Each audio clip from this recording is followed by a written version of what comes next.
E o plenário do Supremo deve analisar hoje a validade da colaboração premiada do empresário Alberto Youssef, já homologada pela Justiça. E a consultora jurídica da TV Justiça, Gisele Reis, está aqui no estúdio e vai conversar com a gente a respeito desse assunto da sessão de logo mais do Supremo Tribunal Federal. Boa tarde, Gisele. Boa tarde a todos. Bom, começa explicando para a gente no que consiste a colaboração premiada. É um meio previsto na própria legislação de obtenção de prova.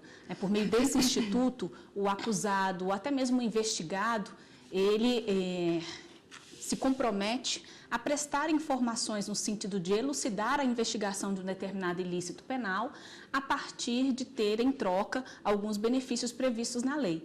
Então, ele colabora com a Justiça, ele colabora com a polícia nas investigações e recebe prêmios que estão previstos na legislação. Para a validade dessa colaboração premiada prevista na lei, a lei atual que trata sobre isso é a Lei 12.850 de 2013, antigamente, inclusive, se mencionava, né, na antiga lei que tratava do crime organizado, sobre a figura chamada de delação premiada, e hoje não se usa mais essa expressão. Então, hoje o termo correto seria colaboração premiada, e o que a lei prevê, inclusive, é que para a validade desse instituto, faz necessário, inclusive, que esse acordo seja assinado por todas as partes envolvidas e que seja homologado pelo juiz. Então, é preciso que haja essa intenção de colaborar com o nítido objetivo de obter alguns benefícios que estão previstos na lei, e esses benefícios, para que eles tenham validade e para que esse acordo, de um modo geral, tenha validade, é preciso que seja homologado, ou seja, o juiz ele tem que homologar aquele acordo que foi feito entre o Ministério Público e o investigado ou o acusado.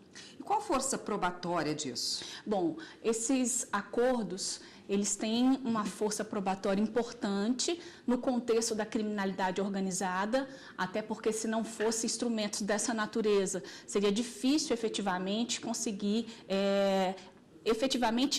identificar todas aquelas pessoas que participam de crimes que têm uma grande estrutura hierárquica e que são de difícil apuração. Então, a própria lei estabelece que esses acordos eles não podem ensejar exclusivamente uma condenação. Então, para que haja uma condenação no nosso sistema processual penal, a pena ela só pode ser processualmente imposta desde que haja um conjunto probatório efetivo com direito ao contraditório e à ampla defesa. O que eu estou tentando demonstrar é que, de acordo com a lei, não basta ter apenas a colaboração premiada. É preciso que hajam outros elementos e que esses elementos corroborem aquela informação que foi prestada pelo colaborador. Então, não será possível ter uma condenação fundamentada exclusivamente num acordo de colaboração premiada. Gisele, mas existem requisitos que têm que ser observados aí, né? E foi inclusive um dos aspectos dessa legislação, foi exatamente trazer esses requisitos de uma maneira bem clara, né? Então, um dos principais pontos é a questão da voluntariedade. O colaborador, ele precisa aceitar colaborar. Quando ele aceita colaborar, ele renuncia ao direito de permanecer calado, ao direito ao silêncio, e ele se compromete a dizer a verdade e a não omitir informações. Então, um dos requisitos seria essa questão da voluntariedade, e isso não significa dizer que essa colaboração tem que ser necessariamente espontânea. Pode ser que ele venha colaborar por uma orientação do advogado ou por uma proposta do próprio Ministério Público, mas a aceitação da colaboração, ela tem que ser voluntária, ou seja, ele não pode ser coagido, não pode ter nenhum tipo de coação, nem física, nem psicológica, para que ele aceite. Daí a importância, inclusive, do advogado, a própria lei estabelece a importância do advogado, está presente em todas as fases dessa colaboração premiada. Há alguns outros requisitos previstos na legislação. Essa colaboração ela tem que resultar em tem que ter resultados específicos. Dentre os resultados que a lei estabelece, seria a identificação dos demais coautores, né? No momento em que o colaborador ele se dispõe a colaborar, além de confessar a sua participação ali na atuação criminosa, ele vai identificar pessoas, terceiros que participaram daquela conduta ilícita. Um outro requisito previsto na lei é a revelação da estrutura hierárquica daquela organização criminosa.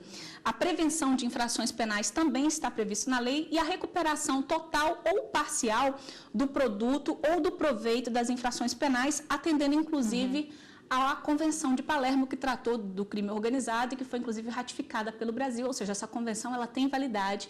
Então, a possibilidade de recuperação de ativos também é muito importante. A lei não exige que todos esses elementos estejam presentes, no mínimo um deles. Rapidamente, para a gente terminar, Gisele, o que está sendo questionado? O que está sendo questionado é uma decisão, na verdade, uma decisão homologatória do ministro Teori Zavascki, que acabou homologando um acordo de colaboração premiada envolvendo o doleiro Alberto Youssef, no que diz respeito a essa operação Lava Jato, em que investiga esse esquema de corrupção envolvendo a Petrobras. Então, um dos investigados que foi citado nesse acordo impetrou no Supremo Tribunal Federal um habeas corpus, e esse habeas corpus pretende exatamente a anulação desse acordo de delação premiada. Dentre os argumentos, diz que esse tipo de homologação só poderia ser feito pelo plenário e que o colaborador não teria credibilidade para colaborar, até porque em situações passadas ele não teria honrado com o acordo e investigações anteriores. Tá ótimo, Gisele, obrigada pela participação hoje, pela explicação do assunto e até amanhã. Até amanhã.